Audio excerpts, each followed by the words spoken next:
Il-Kumitat tal-Kontijiet Pubbliċi beda jiddiskuti l-kuntratt li ngħata lill-kumpanija Henley Partners li ġiet magħżula biex tamministra l-programm ta' ċittadinanza b'investiment.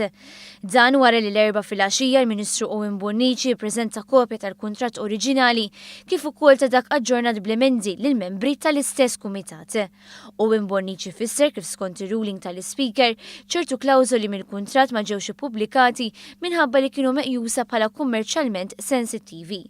Dan fi kliem Bonnici kien fl-aqwa interess tal-pajjiż u tal-amministrazzjoni b'suċċess tal-programm ta' ċittadinanza b'investiment.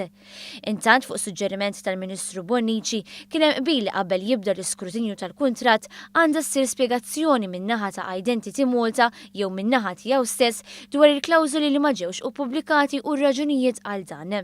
Il-Ministru żied li kemm il-darba jkun hemm nuqqas ta' qbil il-kwistjoni għandha tkun riżolta mill-Speaker permezz ta' ruling fir-rigward. Il-Kumitat tal-Kontijiet Pubbliċi fih dan il-Parlament mistenni jkompli diskussjoni dwar il-kuntratt ta' Henley Partners nhar l-erba' 25 ta' Frar.